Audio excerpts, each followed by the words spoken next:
వేదికను అలంకరించిన పాస్టర్ గారు, సీనియర్ పాస్టర్ గారు, జూనియర్ పాస్టర్ గారులకు నా హృదయపూర్వక వందనాలు తెలియజేస్తున్నాను. చేరి వచ్చినటువంటి నా బంధువర్గము, నా రక్త సంబంధాలను బట్టి, మరి ఇక్కడ మా గ్రామస్తులను బట్టి నేను వందనాలు మరొకసారి తెలియజేస్తున్నాను. సంఘ పెద్దలకు కూడా నా యొక్క హృదయపూర్వక వందనాలు తెలియజేస్తున్నాను. మరి నేను ఫిలిపన్నయ్యకు పెద్ద చెల్లిని. మేము ముగ్గురు ఆడపిల్లలం అనమాట, 4 మగపిల్లలు. అయితే నేను పెద్ద చెల్లిని. మా వదిన ఎంత ప్రేమ కలదంటే, చిన్నప్పుడు 4వ తరగతి నుంచి సీతంపేటలో ఆమె మాకు పరిచయిస్తున్నారు.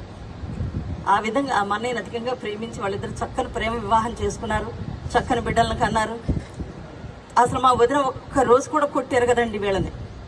ఈ 4 పిల్లల్ని గట్టిగా కొట్టారు కదా. మేమన్నా మా పిల్లల్ని కొట్టుకున్నామేమో కానీ అంత ప్రేమగా చూసేది, అంత ప్రేమగా పెట్టేది, ఎంత రుచికరమైన భోజనాలు తయారు చేసేదో కూరలో.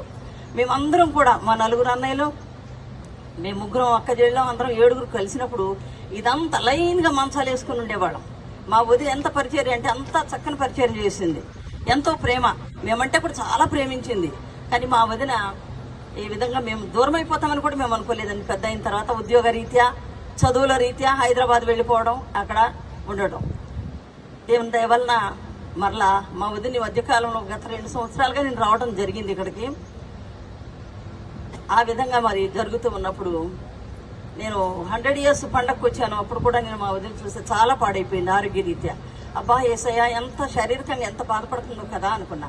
అయితే మా వదిన ఈ స్థలానికి వచ్చి 1975వ సంవత్సరం మే 2వ తారీఖు రాత్రి మా నాన్నగారు చనిపోయినప్పుడు ఈ స్థలానికి రావడం, ఇక్కడికి 26 రోజుల పిల్లని వేసుకుని సునీతను తీసుకొని ఇక్కడికి రావడం జరిగింది. అది మొదలు ఇప్పటి వరకు కూడా 50 సంవత్సరాల 7 నెలల 19 రోజులు ఇదే స్థలంలో ఆమె నివాసం చేసింది. దేవుని స్తోత్రం కలుగును గాక.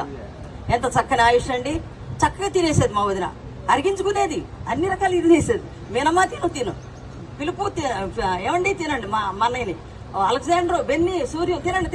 పెద్ద గిన్నెల్లో వండడం తప్ప ఆమెకి చిన్న గిన్నెల్లో వండడం రాదండి.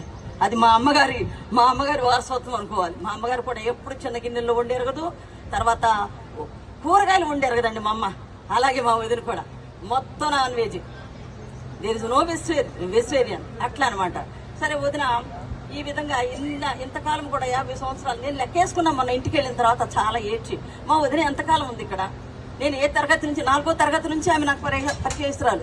మా కాళ్ళు ఏళ్ళు ముద్దు పెట్టుకునేది, ముద్దుగుండేయట, చాలా ముద్దు పెట్టుకునేది ఎక్కువగా. అయితే ఈ ఊర్లో ఉన్నటువంటి సింగం చెరువు అనే దగ్గర ఎంతమంది బట్టలు కదా, అప్పుడు నీటి వస్తలేదు, బోరింగ్లు లేవు. సింగం చెరువు అనే చెరువుకు తీసుకెళ్తే బట్టలన్నీ ఆ సోడాలో ఉడకబెట్టి పంపిస్తే అవన్నీ